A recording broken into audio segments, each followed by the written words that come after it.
Hi friends, எல்லாருக்கும் வணக்கம். நான் இன்றைக்கி ரொம்ப நாளைக்கு அப்புறமா ஒரு சமையல் வீடியோ போடுறேன். அதுவும் இன்றைக்கி என்ன செஞ்சு பார்க்க போகிறோம்னா, ஒரு சிக்கன் குழம்புன்னு சொல்லிக்கலாம், இல்லை கிரேவின்னு வச்சுக்கலாங்க. வாங்க, சிக்கன் குழம்பு, ஒரு சிம்பிளான சிக்கன் குழம்பு எப்படி செய்யலாங்கிறத வீடியோவில் போய் பார்க்கலாம். முதல்ல சிக்கன் குழம்பு செய்யறதுக்கு ஃபஸ்ட்டு ஒரு பாத்திரத்தை ஹீட் பண்ணிவிட்டு அதில் தேவையான அளவு எண்ணெய் ஊற்றிக்கோங்க. அதில் தேவையான பட்டை, கிராம்பு, சோம்பெல்லாம் போட்டு நல்லா வெடித்து வந்ததுக்கப்புறமா பெரிய வெங்காயம், ஒரு நார்மல் சைஸ் ஒரு பெரிய வெங்காயம் வெட்டி போட்டிருக்கேன். அதுவும் நல்லா வதங்கி வந்ததுக்கப்புறமா ஒரு சின்ன சைஸ் நார்மல் சைஸ் தக்காளி 2 போட்டிருக்கேன். 2 பச்சை மிளகாய் கீரி போட்டிருக்கேன். கருவேப்பிலை கொஞ்சம், இந்த 3ஐயும் சேர்த்து நல்லா வதக்கி விட்டுக்கலாம். ஓரளவு வெங்காயம் தக்காளி வதங்கிறதுக்கு கொஞ்சமாக கல் உப்பு சேர்த்துருக்கேன், அந்த வெங்காயம் தக்காளி வதங்குற அளவுக்கு. அதையும் போட்டு நல்லா மிக்ஸ் பண்ணிவிட்டு இந்த ஸ்டேஜில் நம்ம அடுத்து சிக்கன் குழம்புக்கு ஒரு 2லேருந்து ஒரு 3 ஸ்பூன் இஞ்சி பூண்டு பேஸ்ட்டு அதையும் சேர்த்துக்கலாம். அதையும் சேர்த்து அந்த பச்சை வாசனை போகிற அளவுக்கு நல்லா மிக்ஸ் பண்ணி விட்டுக்கலாம். இப்போ அடுத்து சின்ன வெங்காயம், நான் ஒரு 1/2 கிலோ சிக்கனில் தான் குழம்பு செய்கிறேன். அதுக்கு தேவையான அளவு சின்ன வெங்காயம் ஒரு 4 ஸ்பூன் இருக்குங்க. அதையும் மிக்ஸி ஜாரில் போட்டு நல்லா அரைச்சி அதையும் சேர்த்துக்கிட்டேன்.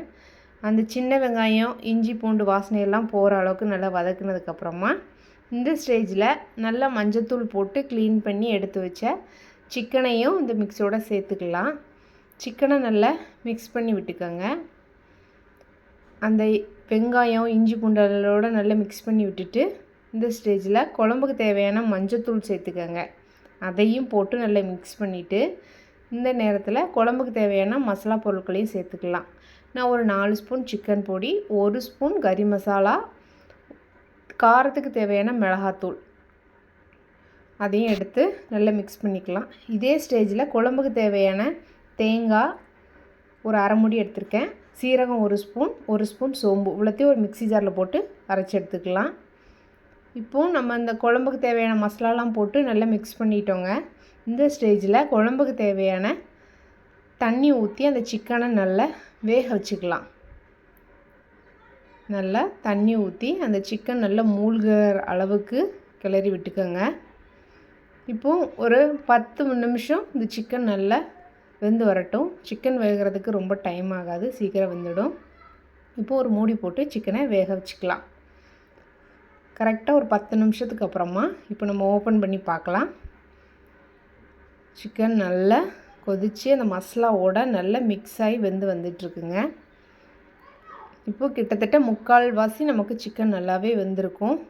இந்த ஸ்டேஜில் நம்ம சிக்கன் வெந்திருக்கா அப்படின்னு செக் பண்ணிவிட்டு குழம்புக்கு தேவையான உப்பையும் நம்ம இதே ஸ்டேஜில் நம்ம சேர்த்துக்கலாங்க.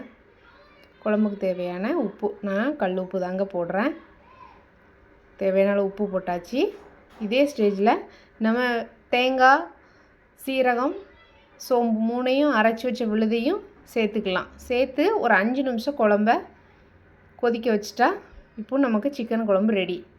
இப்போது தேவையான அளவு மல்லி இலை போட்டுக்கலாங்க. போட்டுட்டு அப்படியே ஆஃப் பண்ணிக்கலாம். இப்போது சிக்கன் குழம்பு ரெடி ஆயிடுச்சுங்க. இந்த வீடியோ உங்களுக்கு பிடிச்சிருந்ததுன்னா லைக் பண்ணுங்கள், ஷேர் பண்ணுங்கள், மறக்காமல் சப்ஸ்கிரைப் பண்ணுங்கள். தேங்க்யூ.